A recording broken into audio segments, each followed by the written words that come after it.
ನಮಸ್ಕಾರ ಎಲ್ಲರಿಗೂ. This is your favourite host MC Pramod and ನಮ್ಮ ಜೊತೆ ಇವತ್ತಿದ್ದಾರೆ ಮಾರ್ಟಿನ್ ಯೋ. ಇವರು ಕರ್ನಾಟಕದ one of the OG Kannada rappers. So Martin, thank you for joining us. Time ಮಾಡ್ಕೊಂಡು ಬಂದಿರಾ, ಧನ್ಯವಾದಗಳು. Thank you so much. And yes, ನಾನು ಹೇಳಿದಂಗೆ ನಿಮ್ಮ ಹೆಸರು Martin yo. So what is the secret or story behind this yo ನಿಮ್ಮ ಹೆಸರಾದ್ಮೇಲೆ? ಯೋ ಬಂದು ಇನ್ನೂ ನಾನು ರ್ಯಾಪರು ಆಗಿರಲಿಲ್ಲ ಅನಿಸುತ್ತೆ ಅವಾಗ.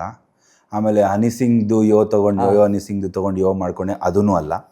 ಸೊ ಇನ್ನು ಹಿಂದೆ ತೊಗೊಂಡೋದ್ರೆ ನಾನು ಜಸ್ಟ್ ಒಂದು ಫೇಸ್ಬುಕ್ ನೇಮ್ ಇಟ್ಕೋಬೇಕಾಗಿತ್ತು ಅಂತೇಳಿ ಒಂದು ಯೋ ಅಂತ ಇಟ್ಕೊಂಡ್ಬಿಡೋಣ ಹೆಸರು ಪಕ್ಕ. ಫೇಸ್ಬುಕ್ ಲಾಸ್ಟ್ ನೇಮ್ ಕಂಪಲ್ಸರಿ ಇತ್ತು, ಸ್ವಲ್ಪ ಸ್ಟೈಲಿಶ್ ಆಗಿಟ್ಟರೆ ಸ್ವಲ್ಪ ರಿಕ್ವೆಸ್ಟ್ ಬರುತ್ತೆ ಅಂತೆಲ್ಲ ಅಂದ್ಕೊಂಡು so I started in that way. ಹಾಗೆ ಫಾಲೋವರ್ಸ್ ಎಲ್ಲ ಸ್ಟಾರ್ಟ್ ಆಗೋಯ್ತು. ಆಮೇಲೆ ಹೋಗ್ತಾ ಹೋಗ್ತಾ ಆಮೇಲೆ ಅದು ಸ್ಟೇಜ್ ನೇಮಾಗಿ ಟರ್ನ್ ಆಗೋಯ್ತು. ಸೊ ಅಲ್ಲಿ ಮಾರ್ಟಿನ್ ಯೋ ಕಚ್ಕೊಂಡ್ಬಿಡ್ತು. ಬಟ್ ತುಂಬ ಫಂಕಿ ಆಗಿದೆ, ತುಂಬ ಫಂಕಿಯಾಗಿ ಇರಬೇಕು ಅಂತಾನೆ ಇಟ್ಕೊಂಡೆ. ಯಾಕಂದರೆ ನಾನು ಸುಮಾರು ಬೇರೆ ಬೇರೆ ಹೆಸರುಗಳು ಫೇಸ್ಬುಕ್ಕಲ್ಲಿ ನೋಡ್ತಾ ಇದ್ದೆ. ಓಕೆ, ಹಿಂಗೆ ಇಟ್ಟರೆ ಒಂದು ಸ್ಟೈಲಿಶ್ ಆಗಿ ಬರುತ್ತೆ ಅಂತ ಅಂದ್ಬಿಟ್ಟು ನಾನು ಇಟ್ಟೆ ಆ ಥರ. Very nice, very nice. So ನಾನು ಹೇಳ್ತಾ ಇದ್ದಂಗೆ your one of those OG Kannada rappers. ಈಗ ಕನ್ನಡ ರ್ಯಾಪ್ ತುಂಬ ಬೆಳೀತಾ ಇದೆ. We see a lot of rappers coming in. But ನೀವು 10-15 ವರ್ಷ ಮುಂಚೆ ಆಲ್ಮೋಸ್ಟ್ ಇನ್ಸ್ಟಾಗ್ರಾಮ್, ಯೂಟ್ಯೂಬ್ ಅಷ್ಟೊಂದು ಫೇಮಸ್ ಇರಲಿಲ್ಲ, ಆವಾಗಲೇ ಸ್ಟಾರ್ಟ್ ಮಾಡ್ಕೊಂಡಿದ್ರಿ. So what was your inspiration? Idea ಹೆಂಗೆ ಬಂತು? ಆ್ಯಂಡ್ ಆ ಜರ್ನಿ ಬಗ್ಗೆ ನಮ್ಮ ಆಡಿಯನ್ಸ್ಗೆ ಹೇಳೋದಾದರೆ. ಸೊ ಸ್ಟಾರ್ಟಿಂಗ್ ಬಂದು ನಾನು ಕಾಲೇಜಲ್ಲಿ ಇರಬೇಕಾದ್ರೆ ಒಂದಿಷ್ಟು ಡಿಪ್ರೆಷನ್ ಡೇಸ್ ಎಲ್ಲ ಇತ್ತು, ಬ್ಯಾಕ್ಲಾಗ್ಸ್ ಇತ್ತು. ಸೊ ನಾನೇನು ಮಾಡ್ತಾಯಿದ್ದೆ, ನಾಟ್ ಇಂಜಿನಿಯರ್, ಡಿಗ್ರಿ ಓದ್ತಾ ಇದ್ದೆ. ಸೊ ಆವಾಗ ಬ್ಯಾಕ್ಲಾಗ್ಸ್ ಇರೋ ಟೈಮಲ್ಲಿ ಏನೋ ಒಂದು ಬರೆಯೋಣ ಅಂತ ಅಂದ್ಬಿಟ್ಟು ಆವಾಗ ಇನ್ಸ್ಪೈರ್ ಆಗೋಕ್ಕೆ ಸ್ಟಾರ್ಟ್ ಆಯಿತು.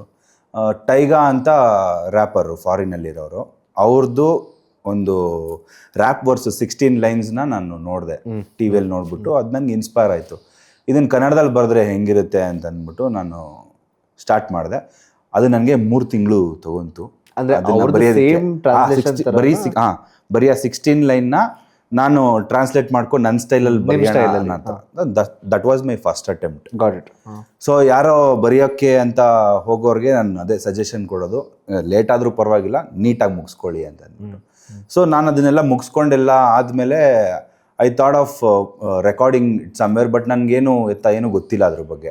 ಸೊ ಅದನ್ನು ಬರ್ಕೊಂಡು ನಾನು ಹಾಗೆ ಇಟ್ಕೊಂಡ್ಬಿಟ್ಟಿದ್ದೆ. ಕಾಲೇಜಲ್ಲಿ ಸಿಂಗಿಂಗ್ ಕಾಂಪಿಟೇಷನ್ ನಡೀತಾ ಇತ್ತು. ಸಿಂಗಿಂಗ್ ಕಾಂಪಿಟೇಷನ್ ನಡೀತಾ ಇರ್ಬೇಕಾದ್ರೆ ಅಲ್ಲಿ ಎಲ್ಲ ಕ್ಲಾಸಲ್ಲೂ ಬಂದು ಹೆಸರು ಬರ್ಕೋತಾ ಇದ್ರು ಇಂಟರ್ ಕ್ಲಾಸ್ದು ಕಾಂಪಿಟೇಷನ್ಗೆ ಅಂತ. ನಮ್ಮ ಕ್ಲಾಸಲ್ಲಿ ಯಾರೂ ಸಿಂಗಿಂಗ್ಗೆ ಕೊಟ್ಟೇ ಇರಲಿಲ್ಲ. ಅದೇನೋ ಸಡನ್ನಾಗಿ ನನ್ನ ಕೈ ಹಿಂಗೆ ಮೇಲೆ ಬಂದ್ಬಿಡ್ತು. ಅಲ್ಲಿ ನನ್ನ ಹೆಸರು ಬರ್ಕೊಂಡ್ರು. ಆಡ್ತೀಯ ನೀನು ಅಂತ ಕ್ಲಾಸವರೆಲ್ಲ ಕೇಳೋಕೆ ಸ್ಟಾರ್ಟ್ ಮಾಡಿ. ಇಲ್ಲ ನಾನು ಏನೋ ಮಾಡ್ತೀನಿ, ನಾನು ರ್ಯಾಪ್ ಅಂತಲೂ ಹೇಳಿಲ್ಲ, because that was my first attempt, ನೋಡೋಣ ಅಂತ ಅಂದ್ಬಿಟ್ಟು. ದೆನ್ ಅವಾಗ ನಾನು ಪರ್ಫಾರ್ಮ್ ಮಾಡಿದ ದಿನ ಎಲ್ಲರೂ ಕ್ಲಾಪ್ಸು, ವಿಸಿಲು ಎಲ್ಲ ಸ್ಟಾರ್ಟ್ ಆಯಿತು. ಆಮೇಲೆ ಪ್ರಿನ್ಸಿಪಲೂ ಕರೆದ್ಬಿಟ್ಟು, ಇದು ಯಾವುದು ಫಿಲಮ್ಗೆ ನಾವು ಮಾಡಿದ್ದೀರಾ ನೀವು, ಹಂಗೆ ಹಿಂಗೆ ಅಂತೆಲ್ಲ ಸ್ಟಾರ್ಟ್ ಮಾಡಿದ್ರು. ಸೊ ಅವಾಗ ಏನೋ ಪೊಟೆನ್ಷಿಯಲ್ ಇದೆ ನಂದು ಅಂತ ಅನ್ಸಕ್ಕೆ ಅವಾಗೇ ನನಗೆ ಸ್ಟಾರ್ಟ್ ಆಗಿದ್ದು. ಒಂದು ಸೈನ್. ಆಮೇಲೆ ಅದು ವಿಡಿಯೋ ಒಂದು ರೆಕಾರ್ಡ್ ಆಗಿದ್ದು. ಅದು ಬಂದ್ಬಿಟ್ಟು ಇವಾಗ ನಾನು ಮದುವೆ ಆಗಿರೋ ಹುಡುಗಿನೇ ಅವಾಗ ನನ್ನ ಗರ್ಲ್ ಫ್ರೆಂಡು ಆ ಟೈಮಲ್ಲಿ. ಸೊ ಲವ್ ಸ್ಟೋರಿ ರೆಕಾರ್ಡ್ ಮಾಡಿ ಅದನ್ನು ನನಗೆ ವಿಡಿಯೋ ಕೊಟ್ಟಿದ್ರು. ಸೊ ಅದನ್ನು ತೊಗೊಂಡೋಗಿ ನಾನು ಅವಾಗ ಫೇಸ್ಬುಕ್ಕಲ್ಲಿ ಅಪ್ಲೋಡ್ಸ್ ಎಲ್ಲ ಸ್ಟಾರ್ಟ್ ಆಗಿತ್ತು.